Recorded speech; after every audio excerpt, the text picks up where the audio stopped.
Hello, everyone. This is Jim Wilson from Conversa. Still waiting for Shaun. He's having a little trouble getting logged in right now. He's on his way, and he's telling me that he's here. I'm not hearing anything from him yet. So as soon as he is online and set up, we're going to get this started. So please hang with us. Hello, this is Shaun. Shaun, you're here. Are you ready for me to I give am you a here. presenter role? I would love that, Jim. Thank Okay, you. here we go.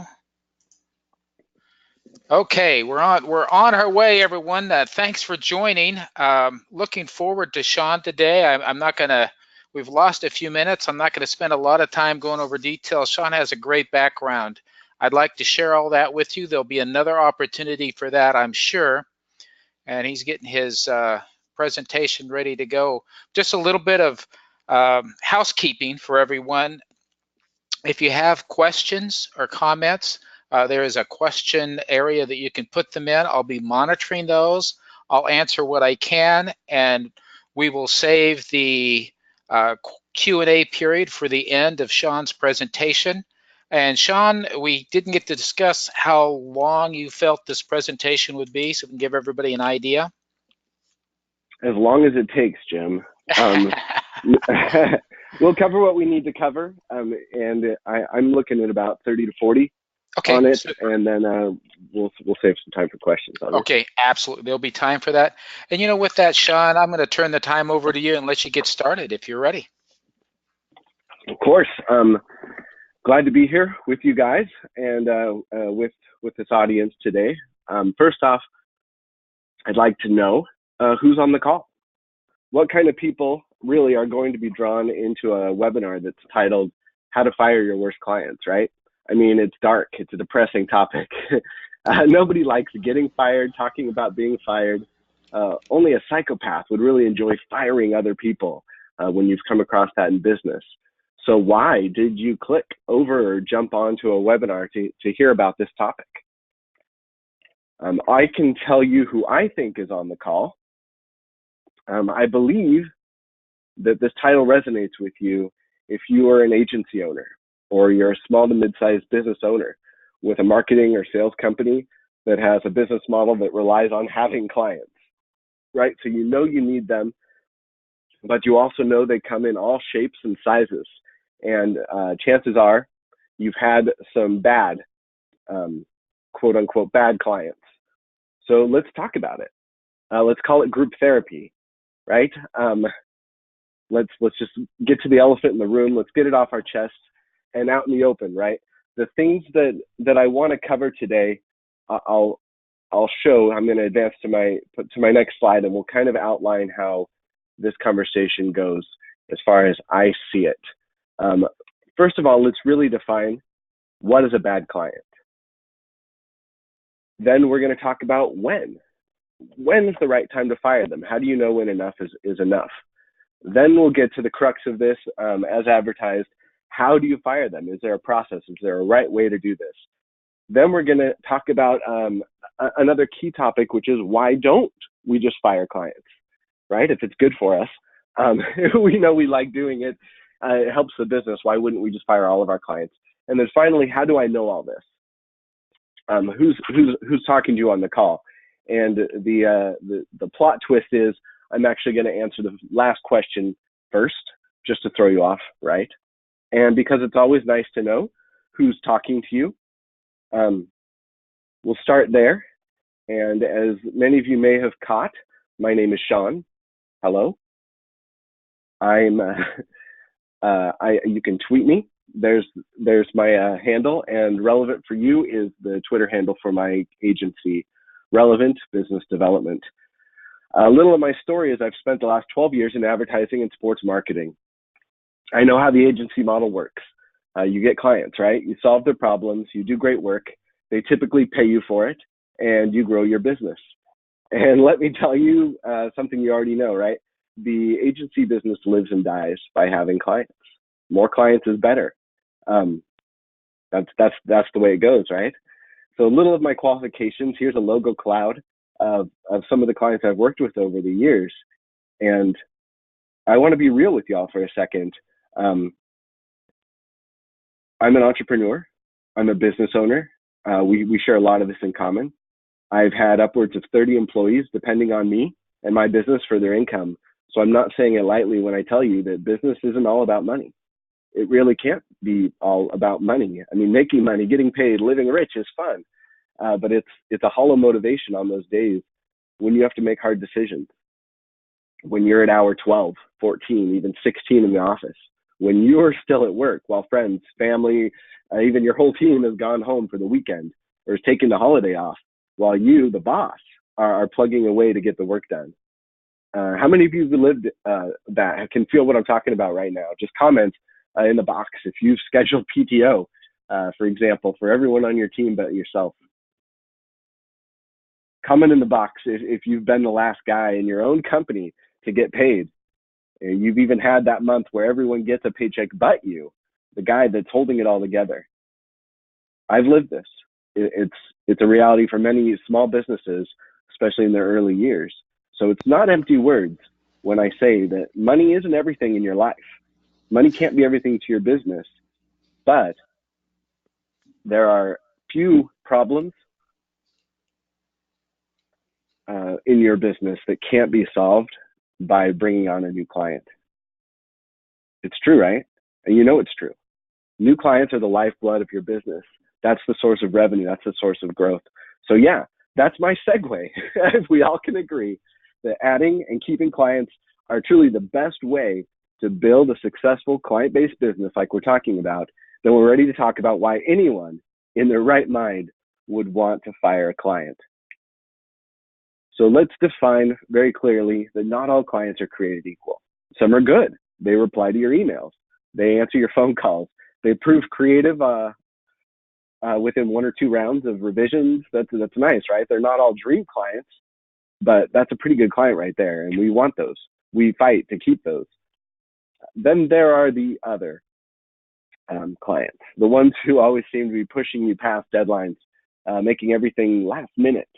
The ones who call or text after regular business hours, send your emails right at the at lunch hour for your account people, who just consistently are making unreasonable demands of your business. Now, I'm not going to go into depth on the specifics of why a client might have become a bad client or on what your own agency might have done to cause that.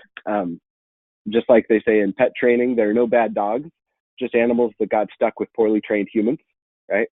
So I'll admit that the cause of having a client with bad habits is hard to pin down. There's blame that can go around. In some cases, it's our industry. They had bad agency experiences before you ever got involved, or they heard stories of shady practices going on at some other shops. Some of that we can't fix, right? Back to the pet metaphor, it's not your fault. The dog's previous owner was lousy, but that poorly trained dog is now your problem. So if we define what a bad client looks like,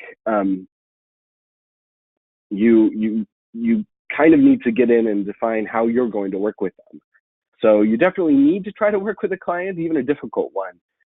In fact, I count on the first 2 to 3 months with any new client, and this will be familiar. I know I'm preaching to the choir to a lot of you.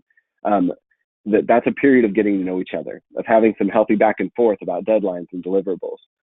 But I am alert for certain deal breaker behavior.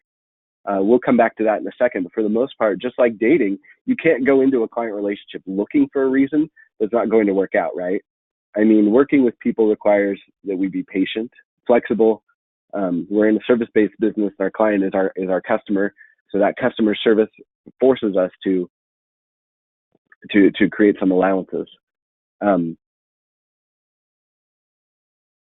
So when is a little bit of a tricky question for us. I'm going to jump to when and say it needs to be handled on a case-by-case basis. Is that fair? Let me give you an example. My agency worked with a client that had a track record of changing agencies every 1 to 2 years. And when they came to us, we'll call her Mandy. That's not her real name, of course. But Mandy had large budgets. She seemed to know exactly what she wanted from her digital marketing campaign, was giving clear direction. And so we got to work. And after about 1 month, we met with her and showed her what we'd done.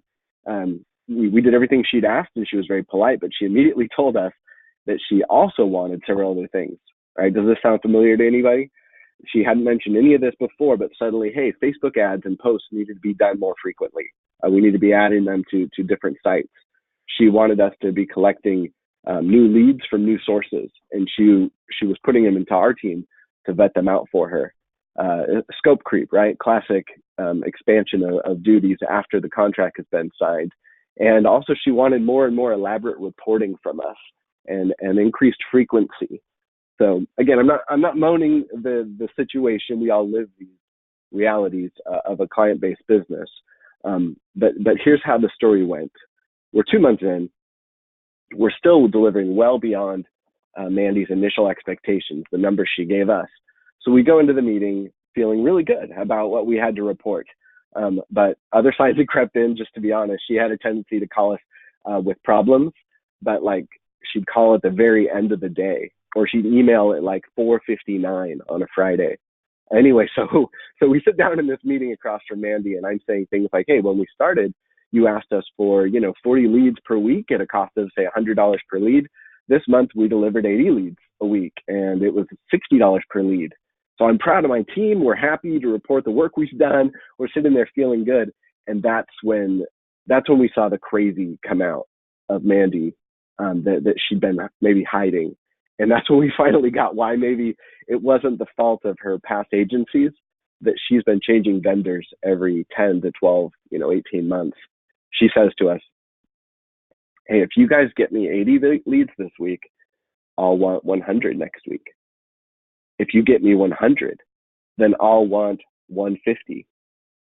My job, this is her talking to me and my team. My job as a client will be to always push you guys to give me better results. I'll never be, now listen, this is the next sentence. I'll never be satisfied with the work you do because I'll always be pushing you guys for more. So yeah, when a client actually tells you the words, I will never be satisfied with the work you're doing for me, that's a good sign that you may need to fire them. And those are moments you have in this business. We work with all types of people. We bring our own personalities to the business. We allow clients that same right. But I talked about deal breakers earlier. Far from that unique instance that fortunately is rare. In my own experience and with the agency owners I deal with and have talked to. But there are a few things that you can watch out for that I'm calling deal breakers that are going to be sure signs that the client isn't a good fit, may never be a good fit. So you can see I posted about this on LinkedIn last week just to get a pulse from my connections. And when I asked what's a good reason, why would you fire a client, the overwhelming answer back from the audience I was talking to, there was a common theme. Let me read some of these to you. Peter Figueredo said, I've had to fire a client once or twice based on profitability and poor treatment of my team. My team is my company's greatest asset, so ensuring that they have a positive work environment is paramount, right? Do we all feel this way? Peter's answer should resonate with every one of us that's an agency. But the way I did it was very nicely telling the client that we are choosing not to renew their contract, but suggested some other solid agencies that might work with as well. They might work with as well as tips to help them avoid the same situation again. Peter took the high road here. The key thing is he says the client was shocked, and so was my team, that Peter took this decision. Obviously, he's choosing his people over money. And as a result, the emphasis here is awesome. My team's loyalty deepened because they knew the leadership had their back. We don't just talk about wanting a great workplace, ... We make it happen. Let me show you a couple of others, and you'll catch the theme very quickly. James Whalen said, I have fired clients and vendors for showing my team disrespect lots of times. Lets everyone know how I operate my business. My team is my business. Without them, I can't live the life I want on my own terms. I also expect each of my associates to live on their own terms too. When a vendor or client starts yelling or showing disrespect, they say they are sorry one time only. After that, they are gone. Cool, right? You're seeing the theme here. James seems like a great person to work for, and there's nothing like knowing that your boss is going to have your back, that your agency is going to stick together, I'm in a situation. I like these. I'm going to give you two more just because it's real. These are answers, people talking to each other. This is interaction. This is social media when you reach out and say, hey, who else has gone through some of these things? Grace Koval says, thankfully, I work for a bad A woman who would not tolerate an ounce of disrespectful talk to her account manager. She simply told me we do not see this relationship being beneficial for either party. Thank you, but no thank you. So I'm not sure where in the relationship they were when her bad A boss stepped in and protected Grace. But again, just like James' example, I got to believe that Grace is loyal to you, that her belief in her company and the work they were doing and the fact they were beholden to great service rather than the almighty dollar from the customer has got to make that a cool situation, a cool culture to work for. Let me give you one more from Don Mock at Mock the Agency in Atlanta.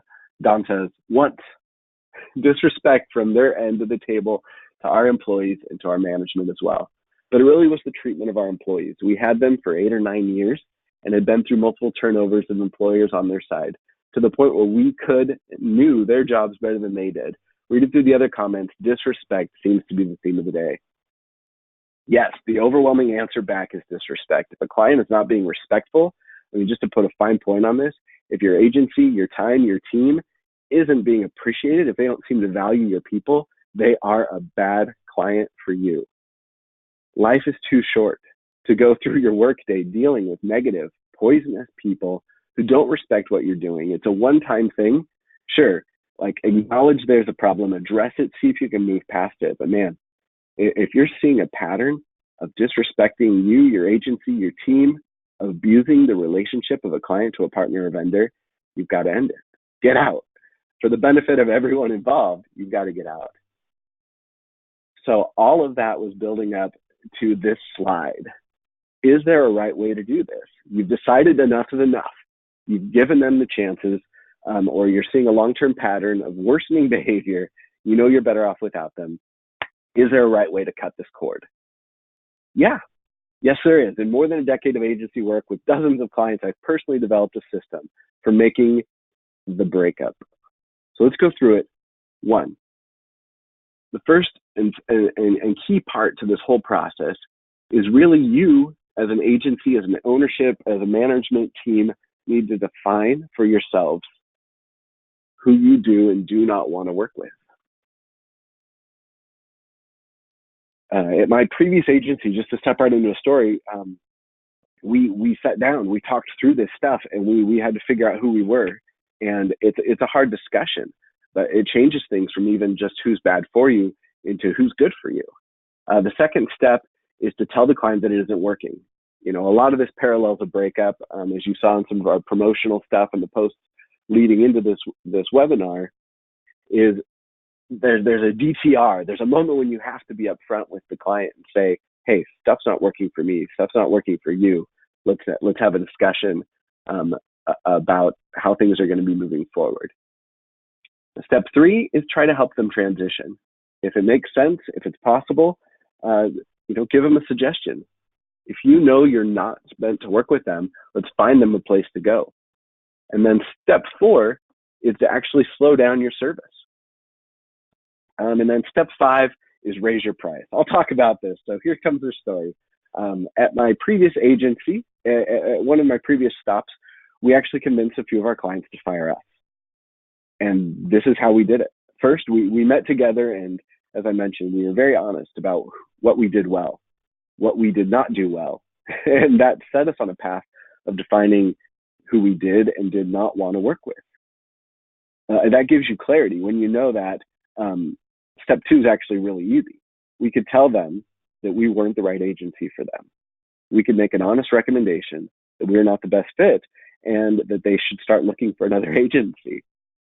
Again, it's not the best way to break up with your significant other, but in agency life, you can really come across honestly that you're looking out for their best interest in saying, hey, this isn't working for us. This probably isn't working for you. Now, if that works, you're done, actually. You did it in 3 steps instead of 5. There's no rule that you have to go through all 5 steps.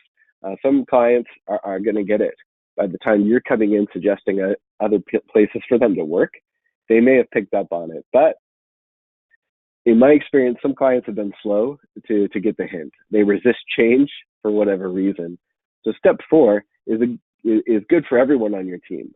For a particular client that I worked with, they had us jumping through hoops whenever they said jump, and we really just bent over backwards. We simply couldn't keep up with their demands, and we just stopped replying right away.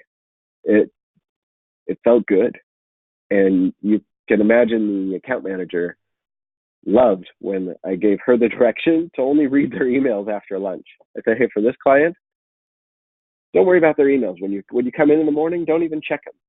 And then I said, only reply to texts. They've gotten into a habit, and some of you may live this too, of actually texting their account manager when they needed things.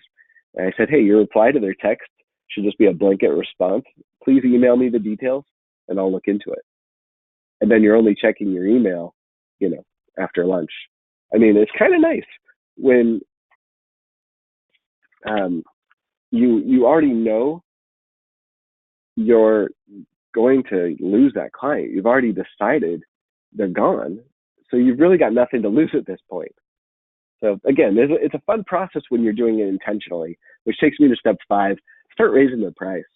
Now, you can't just do this all of a sudden. Maybe you can. I guess it depends how quickly you're pulling the Band-Aid off. For us, we started by telling them on our next call, hey, we looked into it and the service we've been providing you is really more than we'd initially expected. Of course, we're happy to keep providing that service, but we're going to have to right size our billing. I think we called it right size. It's a dumb word, honestly, but it gets the point across that it isn't our fault. It's just not right. We've got to make it right. You can even throw your accounting team under the bus if you like billing needs us to adjust our pricing. We've used that line. They're making us do this. It's just right sizing. So we said we'd be adjusting their billing up from wherever we were, say $6,000 a month to $7,500, starting in 3 months. And that starts the countdown. Again, you're being very upfront with them. You're telling them this is going to change, and you've put a deadline in place. And it's not a bad thing. Honestly, we had a client that I remember that kept on like this for another 5 or 6 months until we'd almost doubled what we were initially billing them. And then when they finally quit, our finance guy was like, guys, are we sure we want to lose them? They've become a really, this is a really profitable account for us. So it's a good change of pace. It makes you feel like you're back in control. And if you get all the way to step 5, you've given them the heads up that they need to change agencies. You're not the right fit. You're telling them the work you're doing for them isn't going to continue the way it's been going, and that the price is going up. But we found that, and many other agencies I've talked to have found, that they get the point, that the client you wanted to stop working with will just amicably reach out one day and let you know, hey, this isn't working for us anymore. Thanks for what you've done. We appreciate the great partnership and whatever, but we have decided to take our business elsewhere. It can really be that easy. And it's truly a win for everyone when it's done effectively. And I can tell you, there's no benefit of doing great work for a client that doesn't care. It's never worth putting your company or your own people through those kinds of damaging, just draining relationships, or a situation where they're disrespecting your team or not respecting your work. Cool. All right, I think we're on our last box here. Why don't we fire our clients? Like I said at the opener, if it's so good for our business, and honestly, it feels good, it even sounds fun to do, right? Then why don't we do it all the time? The main reason we don't fire clients, even the difficult, damaging, disrespectful clients that we've realized we need to cut the cord on, is typically, as I talk to agency owners in my own life, it's because we feel like we can't. We don't feel like we can fire them. We feel stuck. But back to what I said earlier, that clients are the lifeblood of the agency, the source of revenue, our fuel for growth. We have a hard time turning down even a lousy meal sitting right in front of us when we don't know where the next hot meal is going to come from, right? This next part of my story may be familiar to any of you tuning in from Utah, especially what's come to be known as the Silicon Slopes area around Lehi, from Draper pretty much down to Provo, that's full of tech startups and this very cool, booming entrepreneur community. So after working in digital marketing for several large agencies and for a decade, my story, I joined with a young digital marketing company called Leadgenics that was doing some cool stuff in the digital and social marketing space on the campus of my alma mater, Brigham Young University there in Provo. And after a couple of years, our agency was in a good place. We were billing about $2 million a year, but sales had just gone flat. So hear me on this. Like, we'd get a new client every month or so, but we'd lose a client. You know, for various reasons, things would go up, things would go down, and we just looked around and said, how do we change our situation? We didn't know how to grow beyond where we'd gotten. So we started looking at what we were doing, and it's embarrassing, honestly, to admit it, looking back, but we realized, and many of you know where this is going, you've seen this in your own business, but we weren't doing for ourselves the kind of things we were doing for our clients. We weren't using the tactics, the best practices, and all that we knew helped our clients grow for our own marketing. It's the cobbler's shoes, right? It's the mechanic who has a broken car in his garage. Like, we were doing for everybody else what we knew we needed to do, and we neglected to handle our own marketing and to do our own sales. So we changed it. We committed to come up with a system that would fix it. And that's what you're seeing here on the slide. We called it the MTX2 system, which stands for micro-targeted multi-touch, which just means exactly that. We really honed in on exactly the type of client we were having the most success with, and we really targeted our advertising and messaging to reach those people. Now, I realize I'm preaching to the choir, to the people who would tune into this type of a webinar, but the happy ending of this story is, after a few months of running that system, micro-targeting and then multi-touching these clients that we knew we were qualified to talk to, we had the exact clients we wanted to work with. They were scheduling calls to talk to us.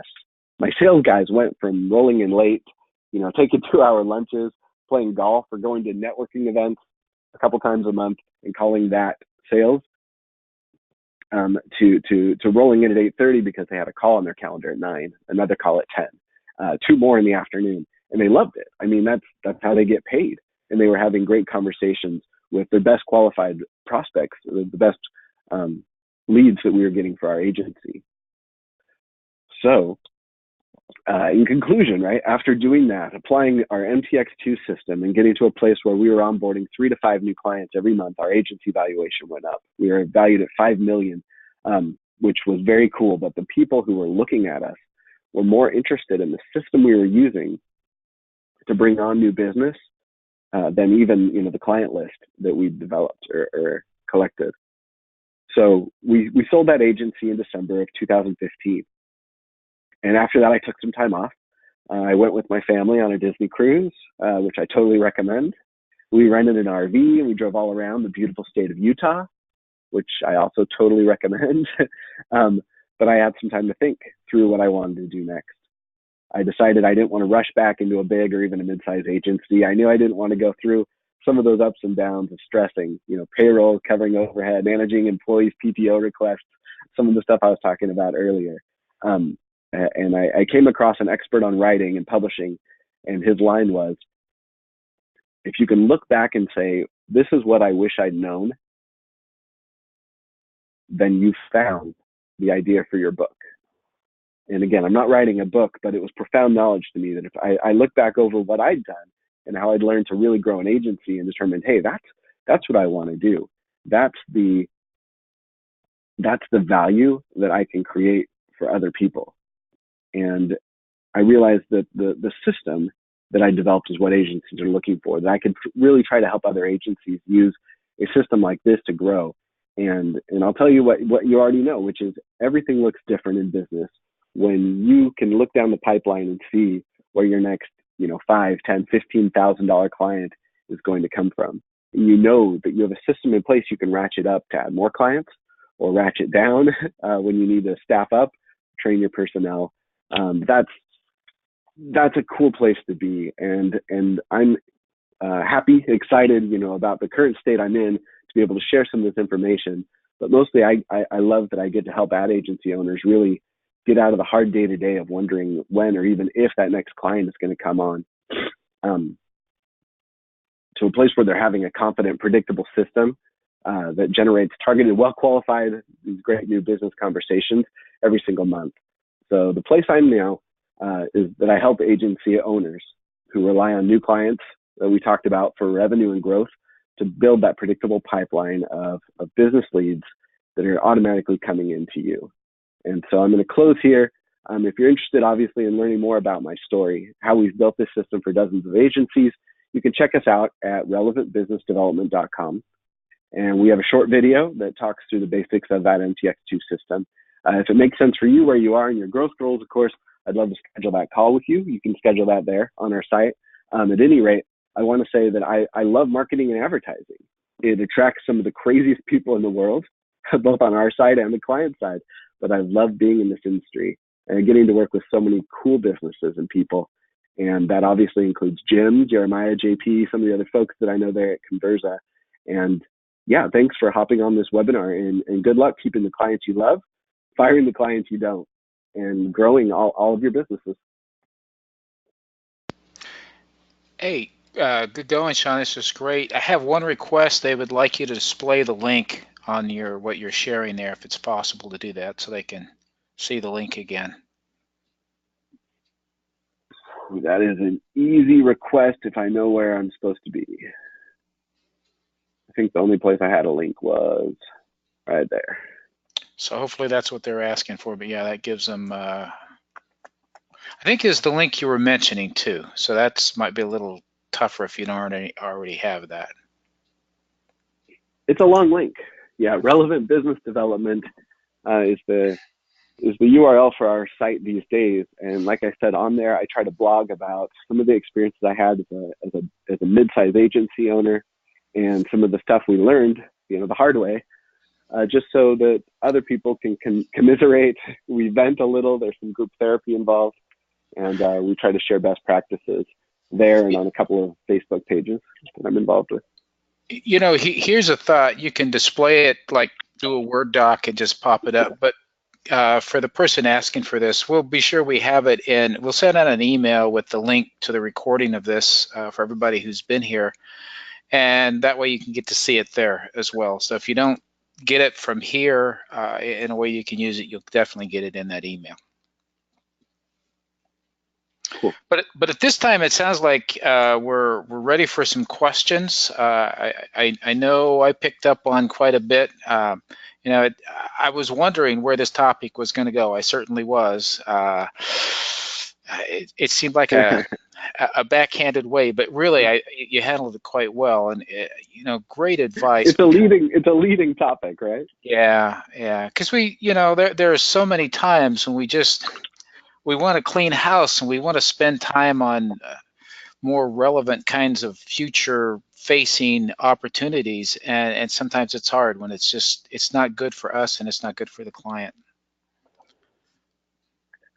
Well, I'll just say that one of the hardest things a business owner faces in any industry is stressing his team, his employees, his own paycheck, and it's the thing that keeps us up in the night. And it's just been a game changer to feel like, okay, I've got the right people on my team. I want to take care of these guys. And you should feel that way. You should be more protective of your own people than any customer or client, anybody writing a check. And the only way to really be in a productive, positive mindset is to have confidence that you don't need this person's dollars. You don't need this client's, say, bad attitude. And again, it's not always a bad attitude. I hope I emphasize that sufficiently. Sometimes you're firing a client for the best possible reason, which is simply they're not the right fit for your agency. You've moved in a different direction. You're trying to be a certain type of service or brand and take on a certain type of client. That breaking up isn't always, a bad way to go. And doing it rightly, it means doing it for the right reasons, doing it with confidence, doing it with a sincere desire to help that client go forward. I gave some of the worst possible negative stories that I've encountered where they really were bad breakups. Some of them, I didn't tell the ones that end in threatened lawsuits and those types of things that I'm sure some of the listeners can also identify with, because again, we didn't want to go to a very negative place with this, even with such a negative topic. The key takeaways on this are, if you know what your agency is about, you don't have to say yes to everything. You can say no to requests from clients. You can say no to entire projects or clients that you really recognize this isn't the best place for you. You don't want to work in that industry, or you're not going to benefit yourself, your employees, the future of your agency by going down any of those paths. So it's really just an idea of freedom and again, confidence by defining who you are, who you work with. That micro-targeting step is so critical for an agency to do their own branding. Okay, I do have a question, and I'm going to read through it here because it's a long one, so I haven't got the whole thing in my head yet. Let me pull it up so I can read it a little bit better. Just because it's a little bit of explanation here. We're an automotive repair and service center shop for luxury vehicles. We have a customer who is retired and a nice gentleman who comes in but can spend half the day at the shop just talking, and it can be counterproductive. And he brings his old Mercedes, but has not much to pay for it. So he provides no income for us, always wants cheap labor and talks all day long and doesn't leave. What would be the best way to fire him? Even when we have raised the price and suggested to come to another shop, he still comes to us. That's a great question. And, we talked about this. I thought it might turn into some Dear Abby at the end of the call, that there'd be some very specific questions Well, saying, I mean, this please is help. definitely a topic that's that way because we all feel, I mean, these are people that we're dealing with, and It is. but we It is. still, we got a business to run. So yeah, it's a tough one. It's a tough one. And I said, earlier in my notes, and as I was thinking through this, I had to even go through my own history and say it's been so case by case that there were some clients that it was painful to have to say no to. The way to do it is honestly. I mean, you heard me say we constructed a few different things in there where we say, hey, we have to raise your price. Sounds like they've already done that. You say, we've enjoyed having you as a client, but there's somebody else who could do this better for you. You're stuck at a hard crossroad because your option is what? Make a more affordable service, have a specialist that handles older Mercedes, I think was the model. Like, this guy's asking you to go down a path that isn't necessarily your business goals. And the hard truth is, niceness is great, but we run businesses. So here you go. I'm gonna just lay it out there. But the answer might be, you say, hey, we can no longer schedule you for service. We don't have the person that handles that car, or we don't have the specialization to do that work for you, and it's a hard no.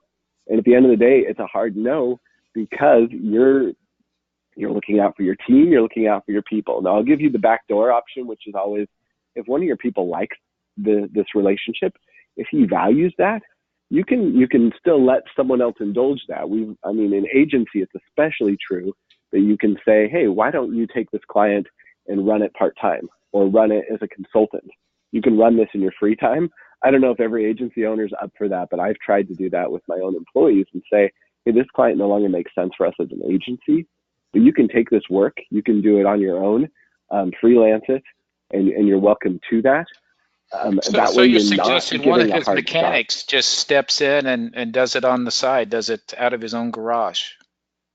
If the mechanic's willing to do that and the shop looks at it as they wanted this guy gone, the parameters I was given for this very specific scenario where the guy takes up a bunch of time there at the shop and there's no margin. It's not profitable, in which case it falls into the very clear category of you're better off without this client.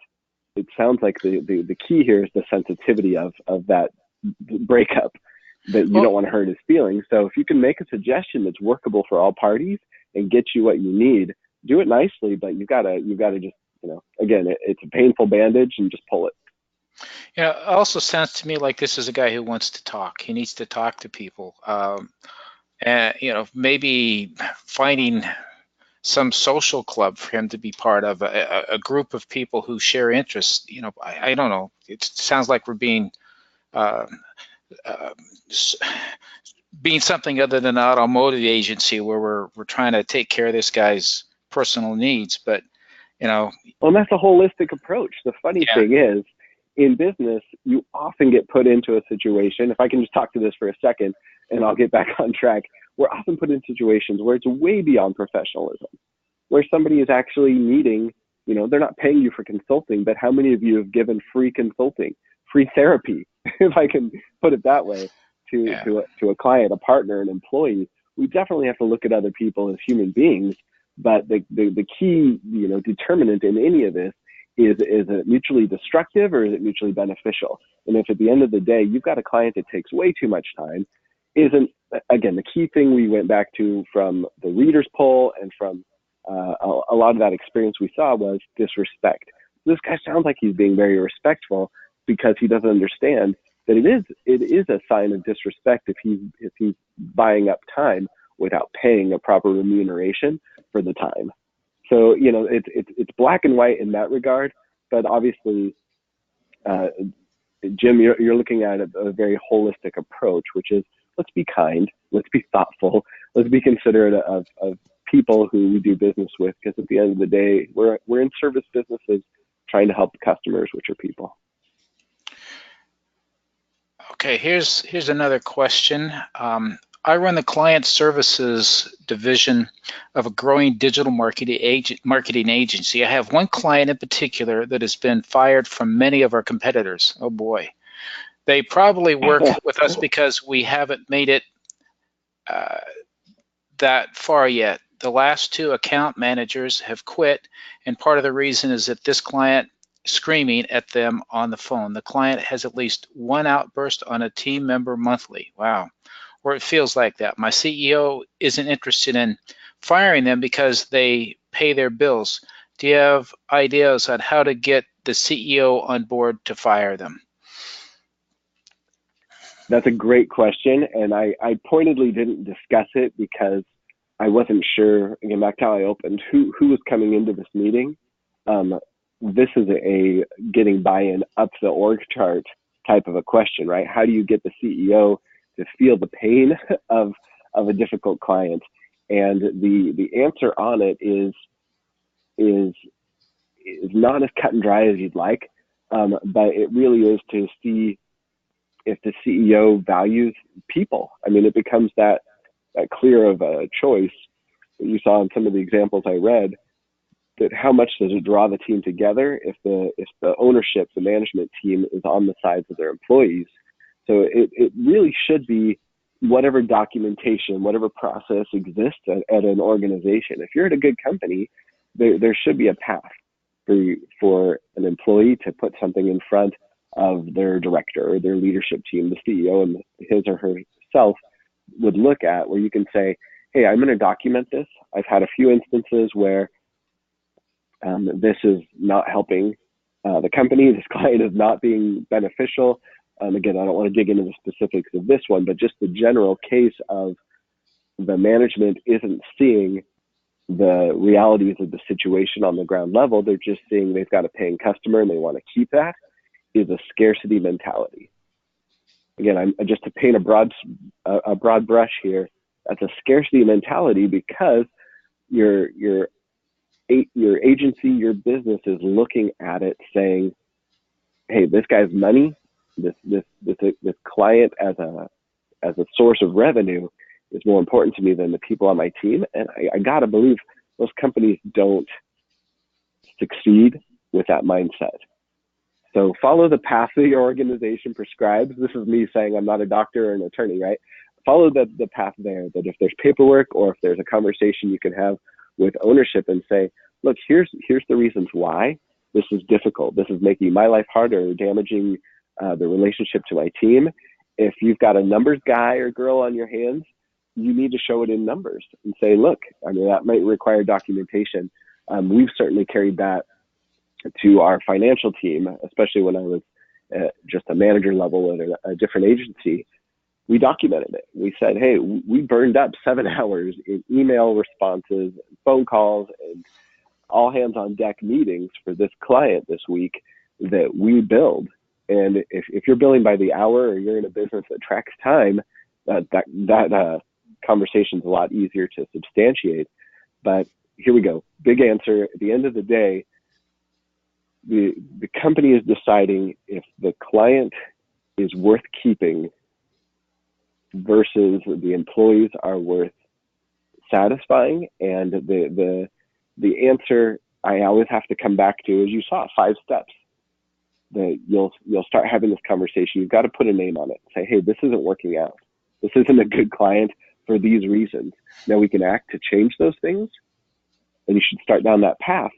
But if things aren't changing, if things seem to be worsening, or what I call a pattern behavior, then you need an exit plan.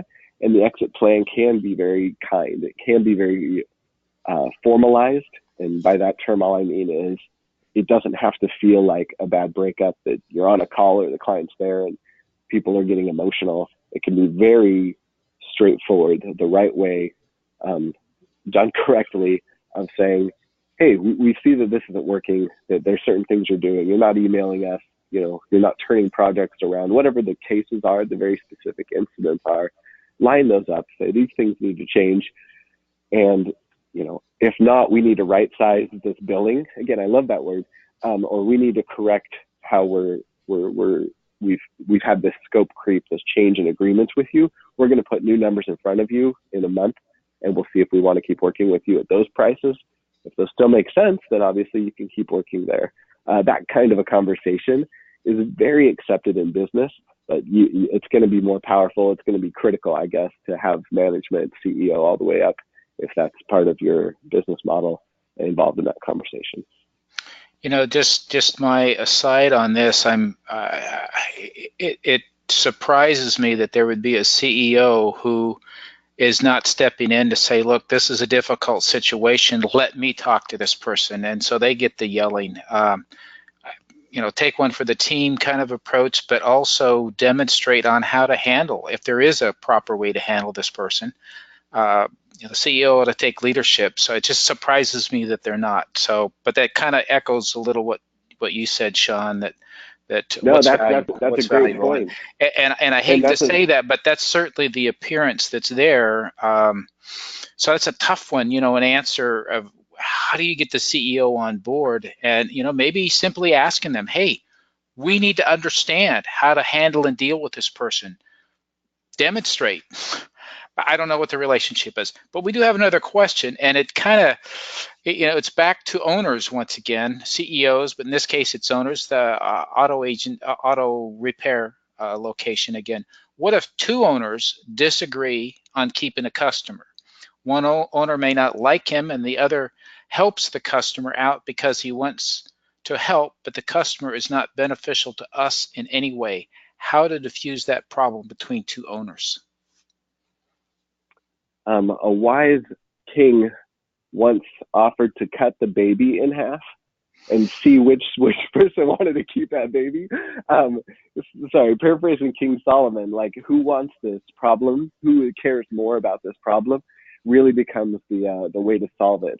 It's a little bit of a tongue in cheek, but I will tell you, here's marriage advice.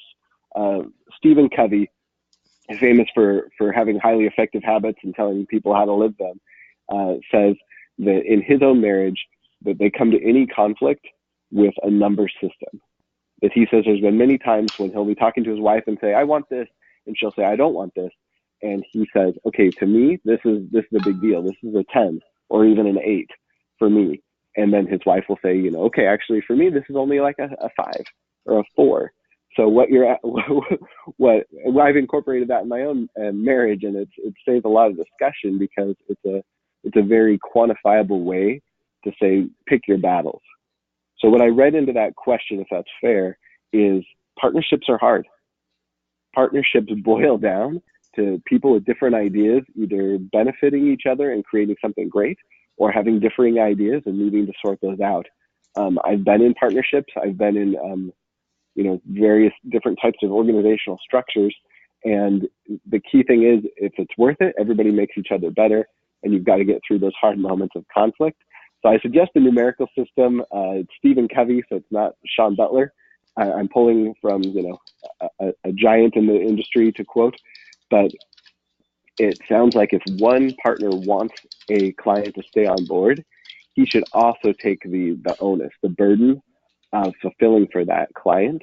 And it kind of bleeds right back into the last question, where maybe the C-suite, maybe the top level people aren't seeing the pain points, aren't seeing the issue that's leading to some of that problem, some of that feeling of either disrespect or lack of value being appreciated. And so the partner who cares more, who comes in as the 7, 8, 9, 10 in that situation, should be the one that then has to resolve it, either with the people who are frontline or with the client himself, like Jim was talking about. That, yeah, you get in and have that conversation. You see how you can either make this client more efficient again, get them more timely service, more profitable service. At the end of the day, we can run our businesses however we like. Ownership on down has the prerogative to do work with the people they want to work with, the way they want to work with them. But if we're honest with ourselves, we owe it to our team, to our businesses, to our future as profitable organizations to protect the time we have and to make sure we're billing appropriately, making money. I mean, it sounds a little coarse when I end on that note, but making money is what allows you to stay in business, and those realities have to be addressed throughout the company. Oh, great answers. This is really a tough subject, but it's a frequent one. It's one that most of us see on a regular basis and need to find a way to handle. One more question here. How do you define, or which statements you say to a client to draw that line for them to prevent that they own you? I wish there were a magic phrase or two that you can get in there. The key thing is it's really an attitude that you bring in. It's a confidence. Just to go back to a theme here, is there's a confidence you have when you're dealing with that client that either tells them, we'll do whatever you're asking for. You can walk on us. You can make us jump, and we'll ask how high. Or you can walk into that conversation and say, hey, that's not something that we provide for clients. Or I love the conversation. As far as a magical phrase, right? I love the conversation that goes something like, hey, it sounds like you're asking for something that wasn't in our original discussion. If you have agreements or contracts in place, you can reference those. It's a good way to escalate the conversation if that's what you want to do. And say, hey, this sounds like it's outside of the original agreement. I'd be happy to go back to my team. It's always good if you can put a cushion in like that, like I need to buy some time, and we'll come back to you with new pricing and show you how we could do what you're asking for, and what that would look like for us. And you can use some of those careful phrases to say things like, hey, I recognize what's going on. There's a book called Crucial Conversations, which is says several places just to label what's going on. And you can say, hey, I see what's happening here. It sounds like you're asking for more, or it sounds like you haven't been satisfied with what we've done, but we've done what you've asked. Having to state those in front of a client is a really, it seems obvious, but it's a really important step in that relationship, especially if you've been with a client for a while, just to put those things on the table and say, here's what we've agreed to do. Here's what we're delivering and fulfilling. Here's what it sounds like you're asking for. If you want to do what they're asking for, say, we'll have to price that out. If they don't, you give flat no's. And, we want to stay friends, but the worst scenario, I'm going to quote my mom now to wrap this call up. My mom said, any girl you date, you're either going to marry, you're going to break up and be friends, or you're going to break up and be enemies. And in business, it's all true. You can pick how you want to break up, or you can stay together. And your options really are one of those three roads. So there are some clients that are going to break bad. There's some clients that'll break and can stay friends with them. But you're either with them or you're not with them. And the best thing you can do is protect what you value the most, which has got to be your own time, your own resources, your own people. Fantastic, Shaun. This has been great, and I've appreciated the questions. It's really helped, I think, elaborate a little bit more and depict what you were saying. That there's no simple one answer, but It's an approach we need to make, but realizing that it can be done, realizing that it should be done, and that we're not the only ones doing it, I think helps us change our mindset a little bit and realize, hey, we can fix it. And the repair may not be perfect, but we can certainly move forward in a better situation. So well Absolutely. done. Yep, there's a way forward. So, well, everyone, thanks for being part of this webinar today. I feel like we've gained a lot from it. It's been beneficial to know about this and understand better how to deal with our clients to have a better relationship with them, or to at least have a better environment that we're working in, and uh, just some angles on how to approach that. So uh, be watching for the email that has a link to this. Share this with some of your friends so they can know about it as well. And until next time, thanks a lot for joining. Take care. Take care. Thank you.